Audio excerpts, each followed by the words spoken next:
Ini hadis Nabi SAW, riwayat Imam Muslim. Tadi itu riwayat Imam Muslim, ini juga riwayat Imam Muslim dan Imam Tirmidzi.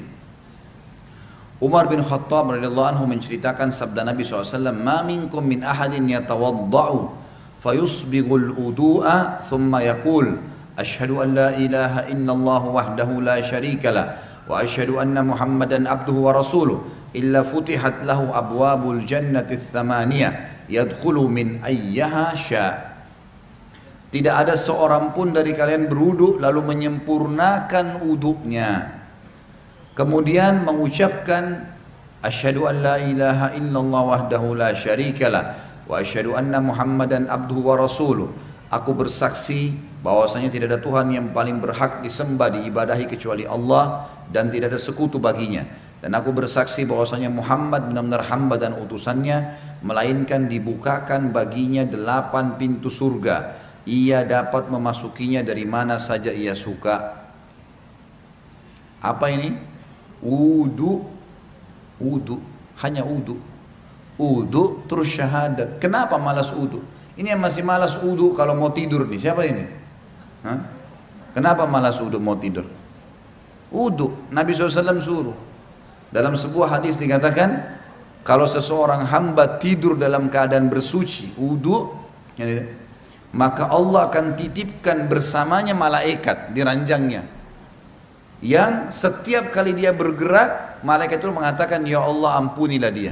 Balik kiri kanan lagi tidur kita nggak sadar, malaikat minta, ya Allah ampuni, ya Allah rahmati. Dan Allah akan mudahkan dia kalau mau tidur, kalau tidur wudu itu mau bangun sholat malam Allah bangunin, mau bangun sholat subuh Allah bangunin. Kenapa nggak mau wudu nih? Kenapa malas wudu? Wudu ini kalau disempurnakan, diikuti dengan syahadat saja habis itu, masuk dari 8 pintu surga yang mana dia mau. Berapa menit tuh wudu? Balasannya bisa pilih pintu surga, ya Allah yang ke-8 deh saya mau masuk nanti di akhirat. Hanya wudu. Wudu itu bukan cuma untuk sholat, makanya para sahabat selalu wudu, batal wudu, batal wudu. Selalu, nggak pernah berhenti. Harus wudu. Tapi makna hadis ini adalah pelajaran pertama, Bapak Ibu sekalian, siapa yang berwudu dan menyempurnakan wudunya, menyempurnakan wudunya. Penyempurnaan wudu adalah menjalankan seperti sunnah Nabi Sallallahu Alaihi Wasallam. Ingat, yang paling pertama niat dalam hati mau wudu karena Allah perintahkan. Yang kedua, harus minimal tempat yang paling standar, minimal ya. Seperti misal wudu itu pergelangan tangan yang diperintahkan. Ini pergelangan tangan. Ini batas minimal. Penyempurnaannya adalah menyentuh semua batas minimal. Kurang sedikit wudunya nggak sah, sholatnya nggak sah. Makanya ada makna hadis menyempurnakan wudu. Maksudnya adalah menyempurnakan tempat minimal, dan kalau Bapak Ibu lebihkan jauh lebih baik. Sabda Nabi SAW, saya ingin sekali bertemu dengan saudara-saudara saya. Kata para sahabat, ya Rasulullah, kami saudara-saudara Anda. Kata Nabi SAW, bukan, kalian sahabat-sahabatku, saudara-saudaraku yang datang nanti sepeninggalku, kita-kita ini semua. Lalu sahabat faham, mereka berkata, ya Rasulullah, bagaimana Anda bertemu dengan mereka? Bagaimana Anda bisa mengenal mereka nanti? Karena ketemunya di hari kiamat. Kita ketemu dengan Nabi SAW kapan? Di hari kebangkitan, mahsyar. Bagaimana Anda mengenal mereka sementara Anda tidak mungkin kenal mereka, tidak pernah ketemu, mereka juga tidak pernah ketemu dengan Anda. Kata Nabi SAW, sungguh dari tempat-tempat wudunya umatku akan keluar cahaya yang terang. Dan tidak ada itu pada umat yang lain. Makna juga daripada hadis ini kata ulama adalah wudu itu hanya ada pada umat Muhammad SAW. Makna hadis itu karena dikatakan akan keluar cahaya dari tempat-tempat wudunya umatku. Maksudnya kalau umat-umat lain juga ada wudunya, berarti keluar cahaya juga. Sudah dibedain. Kata Nabi SAW, keluar nanti dari tempat-tempat wudu kita keluar cahaya semuanya. Dan bukankah seseorang yang memiliki kuda-kuda yang banyak bisa membedakan antara kuda-kuda itu bila ada kuda yang keempat kakinya berbulu warna putih, warna apapun badannya, tapi keempat tangannya kakinya itu berwarna ada bulu putihnya. Riwayat lain dikatakan keempat kakinya dan bagian dahinya, rambut di bagian dahinya berwarna putih. Pasti bisa dibedakan, oh ini kuda lain, karena warnanya kombinasi putih sama yang lainnya. Maka begitu pula saya akan membedakan umatku. Dalam riwayat lain, riwayat Sahih, riwayat Bukhari juga, kata Nabi SAW, lanjutan hadis tadi, dan siapa yang bisa memanjangkan jamahan uduknya supaya cahayanya memanjang, maka lakukanlah. Disunnahkan lebihan, misal minimal tadi pergelangan, lebihkan. Minimal wajah seperti ini maka dilebihkan sampai di bawah dagu. Kemudian siku, ini batas minimal, lebihkan sampai di lengan. Batas minimal kaki, mata kaki, lebihkan sampai ke betis, gitu kan. Dan boleh wudu pada saat orang lagi mandi di kamar mandi tidak pakai pakaian boleh, asal bukan di tempat umum, insya Allah nggak apa-apa. Lah iya, kamar mandi kita sendiri ada pintunya tertutup nggak ada masalah. Karena pernah ada yang bilang gitu, Ustadz boleh nggak saya wudu sementara saya mandi, atau saya harus tutup dengan sarung atau handuk? Kalau sendirian nggak ada masalah, nggak ada larangan di situ. Maka kita boleh. Nah pada saat itu justru kesempatan melebihkan. Siku bisa dilebihkan, mata kaki bisa dilebihkan, kan bisa dilebihkan gitu kan, kesempatan pada saat itu. Wudu yang benar, yang dikatakan sempurna adalah contohnya mengambil air dengan dua telapak tangan kanan, dua telapak tangan, kemudian kalau keran lagi jalan juga begitu, menarik dari sisi punggung kanan ke pergelangan dengan tangan kiri. Ini dulu dimulai tarik dari sini, dilebihkan ini batas minimal lebihkan.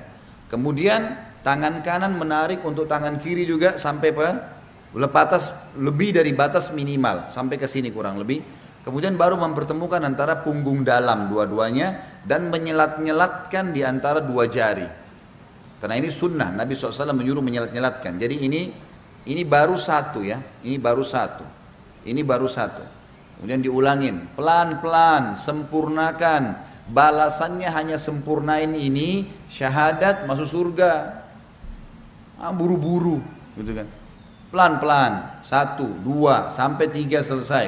Yang selanjutnya mengambil air di telapak tangan, kemudian memasukkan setengahnya ke mulut sambil kumur-kumur, sisanya dihirup di hidung. Kemudian sementara mulut kita kumur-kumur, tangan kiri membuang yang di hidung, baru kemudian yang di mulut dibuang. Itu satu. Sebagian dalam mazhab Malikiyah dianjurkan agar ya menggosok mulut dengan jari. Terutama yang saya katakan adalah di bagian depan gusi, karena biasanya di sini ada lendir yang membuat bau mulut nggak enak. Kita kalau uduk sebentar misalnya lagi kumur-kumur, bapak ibu coba masukin di bagian depan ini sering ada lendir 4 sisi ini. Itu kalau dikeluarin bau mulutnya jadi hilang. Itu dianjurkan. Sebagian juga ulama mengatakan dianjurkan kumur-kumur maksimal, karena ada hadis yang lain berbunyi, tidak ada seorang umatku, tidak ada seseorang pun dari kalian berwudu seperti wuduku ini, Nabi SAW praktekin, kecuali akan berjatuhan semua dosa-dosanya bersamaan dengan tetesan air terakhir. Termasuk di sini kumur-kumur dimaksimalin supaya dosa mulutnya jatuh semuanya, gitu kan. Kemudian wajah, ini tentu 3 kali diambil, dimasukkan di mulut sambil kumur-kumur, lalu sisanya dihirup, dibuang dengan tangan kiri. 1, 2, 3.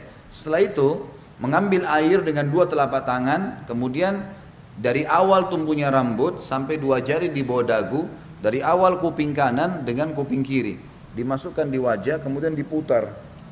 Ini 1, gitu kan.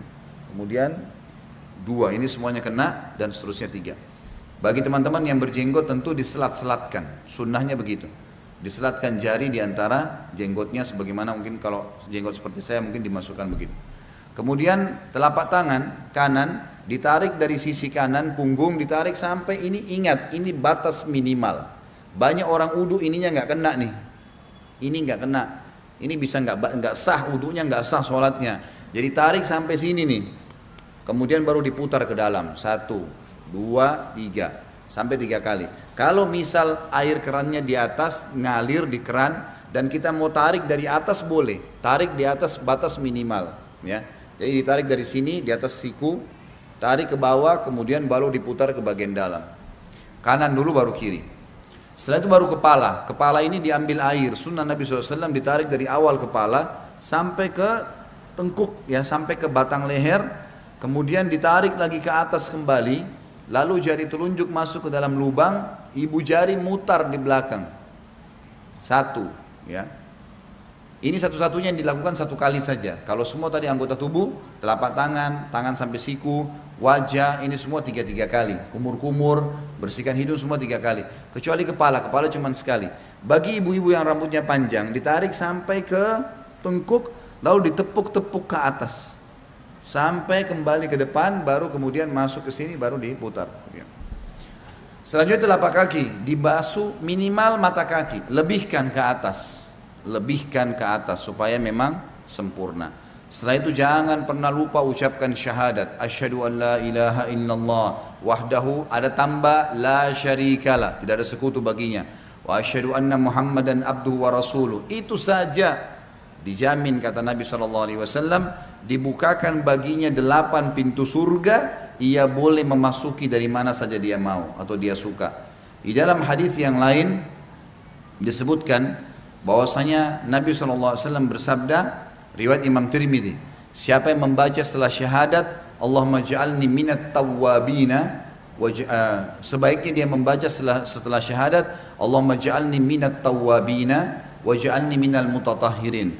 Ya Allah, jadikanlah saya selalu orang-orang yang bertaubat, dan jadikan saya orang-orang yang selalu bersuci, bersih.